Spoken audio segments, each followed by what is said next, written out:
नमस्कार बच्चों, आप सभी का मेरे चैनल लेट्स लर्न देवभूमि में पूरे दिल से बहुत बहुत स्वागत है। जैसा कि आप सभी जानते हैं, चैनल पे चल रही है उत्तराखंड सीरीज़, जिसमें वर्तमान में हम बात कर रहे हैं विगत वर्षों के प्रश्नोत्तर। हमारी 30 दिन की मास्टर क्लास का आज है 14वां दिन। इन वीडियोस में हम क्या कर रहे हैं, जो उत्तराखंड के प्रीवियस पेपर हो रखे हैं उनमें क्या कर रहे हैं, जो भी प्रश्न पूछे गए हैं उनको डिस्कस यहाँ पे कर रहे हैं। स्क्रीन पर आपको क्वेश्चंस दिख रहे हैं। रिक्वेस्ट हमेशा की तरह यही रहेगी कि अगर आप तैयारी पहले से कर रहे हैं तो कोशिश यही कीजिएगा कि आप उत्तर मुझसे पहले दे सकें, या कोशिश करिए। तो आज का पहला प्रश्न, उत्तराखंड के किस जिले की अंतर्राष्ट्रीय सीमा सबसे लंबी है? अंतर्राष्ट्रीय सीमा को कितने जिले स्पर्श करते हैं? 5 जिले स्पर्श करते हैं, आपको पता है। अब उनके नाम क्या क्या हैं ये आप खुद सोचिए, क्योंकि मैं बहुत बार पढ़ा चुकी हूँ। अब प्रश्न ये पूछा गया था कि किस जिले की जो अंतर्राष्ट्रीय सीमा, इंटरनेशनल बाउंड्री है, वो सबसे लंबी है, तो वो पिथौरागढ़ है। अब पिथौरागढ़ ही मात्र एक ऐसा जिला है जो 2 देशों के साथ अपनी सीमा को स्पर्श करता है। ऊपर देखोगे तो तिब्बत चीन और बगल में नेपाल को, इन 2 देशों को स्पर्श करता है पिथौरागढ़। बाकी आपके जो और हैं, उत्तरकाशी चमोली, वो चाइना को करते हैं, और नीचे चंपावत और उधम सिंह नगर क्या करते हैं, हमारी नेपाल को स्पर्श करते हैं। तो पिथौरागढ़ क्या है, वो आपका तिब्बत को भी स्पर्श करेगा और नेपाल को भी स्पर्श करेगा। और वही दूसरा, अगर कभी प्रश्न बनता है कि तिब्बत के साथ सर्वाधिक सीमा स्पर्श करने वाला जिला कौन सा है, तो वो भी पिथौरागढ़ ही है। और नेपाल के साथ भी सबसे ज़्यादा जो अंतर्राष्ट्रीय सीमा साझा करने वाला या शेयर करने वाला जिला है, वो भी क्या है, पिथौरागढ़ ही है। अगला प्रश्न, अल्मोड़ा में डिबेटिंग क्लब की स्थापना कब हुई थी? अल्मोड़ा में डिबेटिंग क्लब, ये क्वेश्चन बहुत बार पूछ चुके हैं। इसकी स्थापना 1870 में हुई थी। अगला प्रश्न आज का हमारा, राज्य विधानसभा की पहली उपाध्यक्ष, हमारे उत्तराखंड विधानसभा की पहली उपाध्यक्ष कौन थी? तो ये थी विजया बर्थवाल। पहले परीक्षा में पूछा जा चुका है, तो हम ये उम्मीद कर सकते हैं कि भविष्य में भी कभी क्या हो, क्वेश्चन रिपीट हो। अगला प्रश्न है, उत्तराखंड के प्रथम मुख्य सचिव थे। तो जो हमारे उत्तराखंड के प्रथम मुख्य सचिव थे, वो थे अजय विक्रम सिंह।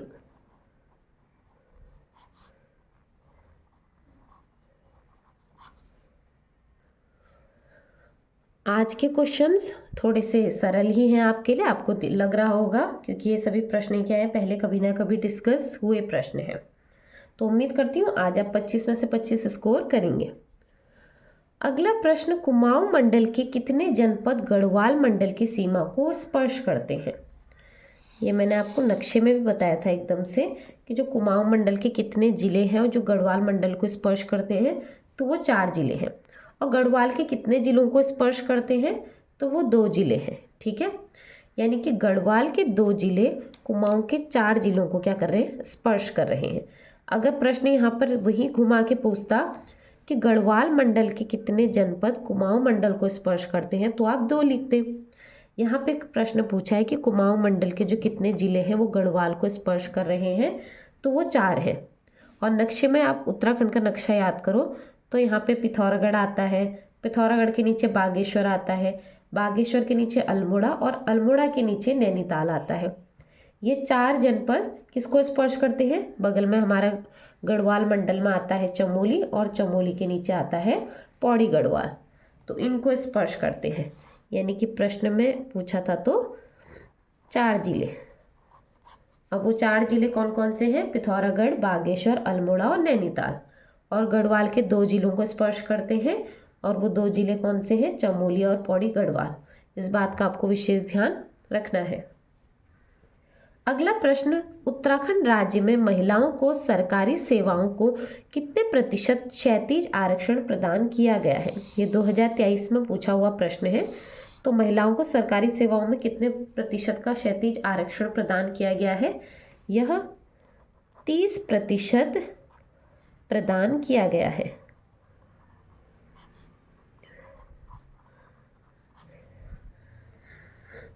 अगला प्रश्न हमारा, नमक सत्याग्रह के दौरान गांधी जी के साथ जेल गए थे।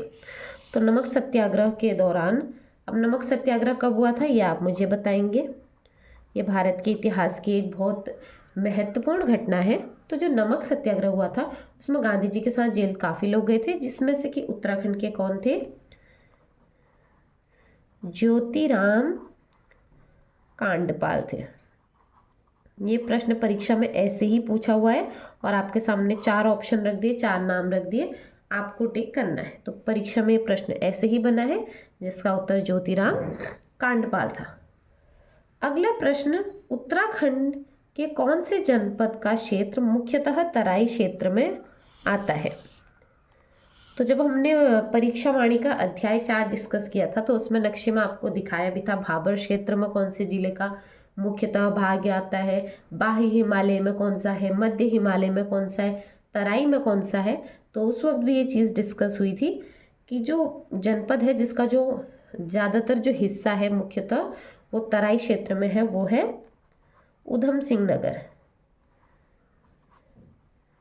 तराई क्षेत्र में होने के कारण ही यहाँ पे क्या होती है, फसल काफ़ी अच्छी होती है। और इसी जनपद में पंजाब, हरियाणा, बंगाल आदि जगह से क्या है लोग आकर बसे हैं। किस लिए? क्योंकि यहाँ पे खेती बहुत अच्छी होती है। अगला प्रश्न हमारा, जनपद अल्मोड़ा का ऊपरी भाग स्थित है। तो जो जनपद अल्मोड़ा का जो ऊपर का हिस्सा है या ऊपर का जो भाग है वो लघु हिमालय में स्थित है। तो देखो क्वेश्चन कैसा आ रखा है परीक्षा में, यानी कि आपको जो चार्ट मैंने नक्शे में पढ़ाया था कि लघु हिमालय ऐसा है, यहाँ से यहाँ तक लघु, मध्य हिमालय, भाबर, तराई, आपको उस हिसाब से क्या करना है, नक्शे की सहायता से इन चीज़ों को याद रखना है, ताकि इस टाइप के प्रश्न बनेंगे तो आप क्या करोगे, इनको रटोगे तो नहीं, नक्शा अपने दिमाग में फिट करोगे। अगर आपके दिमाग में छपा होगा तो प्रश्न कैसा भी बने आप क्या कर सकते हो, ऑप्शंस देख के उसका आंसर सही कर सकते हो। अगला प्रश्न, किस हिमालयी क्षेत्र में वर्षा काल में सर्वाधिक वर्षा होती है? तो वर्षा काल में जो सबसे ज़्यादा वर्षा होती है वो बाह्य हिमालय में होती है। ये भी हमने जब भौगोलिक संरचना पढ़ी थी तब आपको अच्छे से बताया था। तो ये प्रश्न भी पढ़ाया हुआ ही आया है परीक्षा में। अगला प्रश्न, अक्टूबर 2022 में नेहरू पर्वतारोहण संस्थान के प्रशिक्षुओं की हिमस्खलन के किस चोटी पर मृत्यु हो गई थी? तो अक्टूबर 2022 की बात कर रहा है घटना की, जिसमें नेहरू पर्वतारोहण संस्थान के क्या है जो ट्रेनीज थे उनका क्या था, हिमस्खलन के कारण क्या है चोटी पर मृत्यु हो गई थी। तो किस चोटी की बात कर रहे हैं, वो चोटी का नाम वो था द्रौपदी का डांडा। 2। अगला प्रश्न हमारा, चंद्र सिंह गढ़वाली का वास्तविक नाम क्या था? तो चंद्र सिंह गढ़वाली का जो वास्तविक नाम था वो था चंद्र सिंह भंडारी। तो वास्तविक नाम क्या था चंद्र सिंह गढ़वाली जी का? चंद्र सिंह भंडारी। अब आपका होमवर्क ये है कि ये गढ़वाली जो शब्द है ये इनको किसी महान व्यक्ति ने दिया था, वो किसने इनको गढ़वाली कहा था वो आपको मुझे बताना है। अगला प्रश्न, डॉक्टर पीताम्बर दत्त बर्थवाल की रचना। तो डॉक्टर पीताम्बर दत्त बर्थवाल की जो एक मुख्य रचना है जो परीक्षा में पूछी जाती है वो है हिंदी काव्य में निर्गुण संप्रदाय। अगर मुझसे कहीं पर कोई त्रुटि हो रही हो पढ़ाने में तो आप मुझे बता दीजिए। अगला प्रश्न है, गढ़वाल लोकसभा क्षेत्र से प्रथम निर्वाचित सांसद कौन थे? तो गढ़वाल लोकसभा क्षेत्र से जो प्रथम निर्वाचित सांसद थे वो थे भक्त दर्शन। याद रखिए ये निर्वाचित की बात कर रहा है, तो प्रश्न में आपको इन शब्दों का विशेष ध्यान रखना होता है। आज का 15वां महत्वपूर्ण प्रश्न, हरिद्वार में शांति कुंज की स्थापना किसने करी? तो ये करी थी आपकी पंडित श्री राम शर्मा जी ने।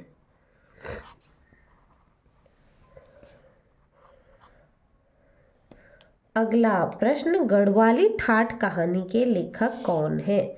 गढ़वाली ठाठ कहानी के जो लेखक हैं वो हैं सदानंद कुकरेती जी।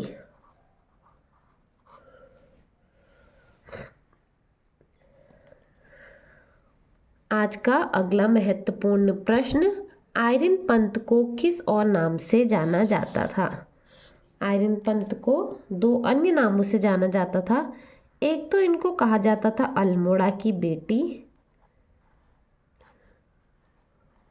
अल्मोड़ा की बेटी कहा जाता था, और दूसरा इनको कहा जाता था कुमाऊं की रानी। इन दो नामों से जाना जाता था आयरन पंत को। तो परीक्षा में यही प्रश्न बना है और ऑप्शंस में उसने दोनों ऑप्शंस रखे और लास्ट ऑप्शन रखा कि पहला दूसरा दोनों, तो इस हिसाब से भी प्रश्न बन सकता है। अब अगले प्रश्न की तरफ बढ़ेंगे। कुमाऊं का पहला क्षय रोगाश्रम स्थापित है। तो पहला क्षय रोगाश्रम हमारा भवाली में स्थापित है। अगला प्रश्न, हिमालयन आर्ट पुस्तक किसकी रचना है? हिमालयन आर्ट जो है वो जीसी फ्रेंच की रचना है। इम्पोर्टेंट पुस्तक है, इसलिए इनके लेखकों के नाम आपको याद होने चाहिए। अगला प्रश्न हमारा, 108 आपातकालीन चिकित्सा सेवा किसके नाम पर है? तो जो 108 आपातकालीन आपको पता है हमारे उत्तराखंड राज्य में सुचारू रूप से चलती है, तो ये किसके नाम से शुरू हुई थी? ये हुई थी पंडित दीन दयाल उपाध्याय जी के नाम से।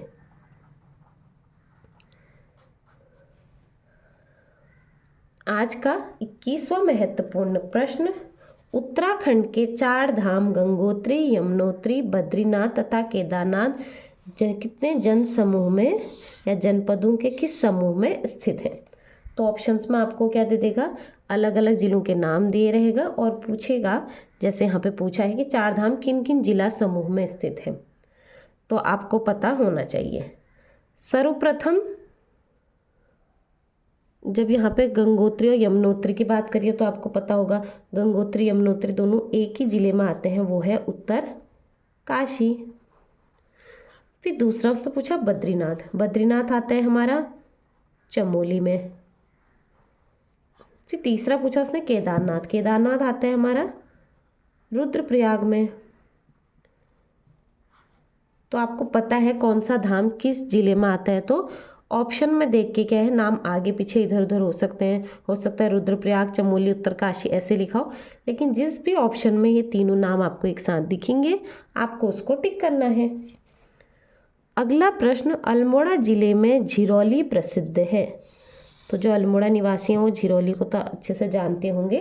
ये झिरौली किस लिए प्रसिद्ध है? ये तांबा खान के लिए प्रसिद्ध है।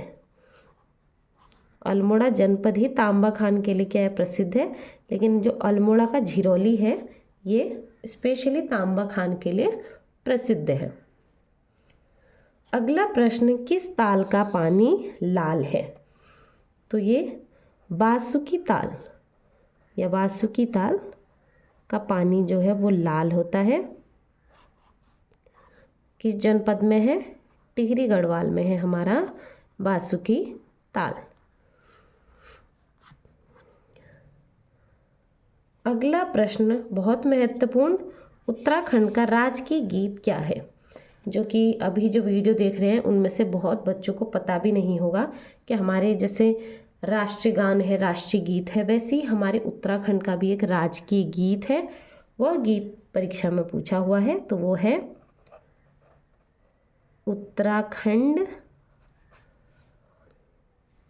उत्तराखंड देवभूमि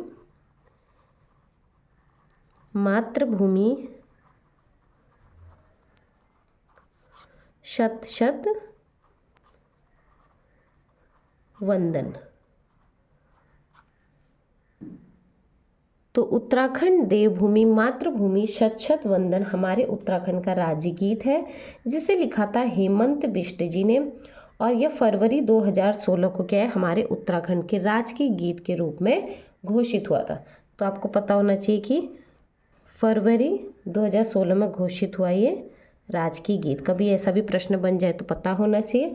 किसने लिखा है पूछेगा तो हेमंत बिष्ट जी द्वारा ये क्या है रचित है। अब आज का हमारा आखिरी महत्वपूर्ण प्रश्न, केदारनाथ को प्राचीन ग्रंथों में कहा गया है। तो केदारनाथ को प्राचीन ग्रंथों में भृंग तुंग कहा गया है। ये आपको पहले भी पढ़ाया है मैंने, जिसने वीडियो देखी होंगी उसे पता होगा। तो केदारनाथ को प्राचीन ग्रंथों में भृंग तुंग कहा जाता था।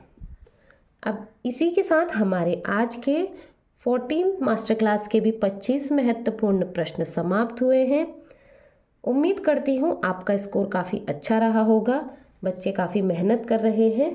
उम्मीद करती हूँ आपको सफलता शीघ्र से शीघ्र मिले। बाकी वीडियो को ज़्यादा से ज़्यादा शेयर कीजिए, ताकि क्या हो बहुत बच्चों के काम मेरी भी ये मेहनत आ सकें। तो बस आपसे यही रिक्वेस्ट है, अच्छा कंटेंट लेके आना मेरी जिम्मेदारी है। वीडियो को ज़्यादा से ज़्यादा बच्चों तक पहुंचाना आपकी जिम्मेदारी है। और अगर पढ़ाने में कहीं पे कोई त्रुटि हुई है, किसी क्वेश्चन में कोई डाउट है, तो आप कमेंट बॉक्स में कमेंट करके पूछ सकते हैं। जो होमवर्क दिया है उम्मीद करती हूँ आप उससे कोशिश करेंगे कि वो आप क्या करें, उसे ढूंढें और अपनी कॉपी में नोट डाउन कर लें। तो इसी के साथ मैं अपने आज के वीडियो को यहीं पर समाप्त करती हूँ। उम्मीद करती हूँ आपको पढ़ाया हुआ मेरा समझ में आया होगा। बाकी आप सभी का मेरे चैनल से जुड़े रहने के लिए पूरे दिल से बहुत बहुत धन्यवाद। ऐसे ही अपना प्यार मुझ पर बनाए रखें और मैं आपके लिए बेहतरीन से बेहतरीन प्रश्न लाने की कोशिश हमेशा की तरह करते रहूँगी। तो बस ऐसे ही वीडियो को आगे भी बच्चों के साथ शेयर कीजिए। बस यही मेरी अपील आप सबसे है। बाकी मुझे आपसे कुछ और नहीं चाहिए। आप बस मेहनत करते रहें, सफलता आपको जल्द ही मिलेगी। तो इन्हीं शब्दों के साथ अपने आज के वीडियो को यहीं पर समाप्त करती हूँ। मेरे चैनल से जुड़े रहने के लिए आप सभी बच्चों का पूरे दिल से बहुत बहुत धन्यवाद।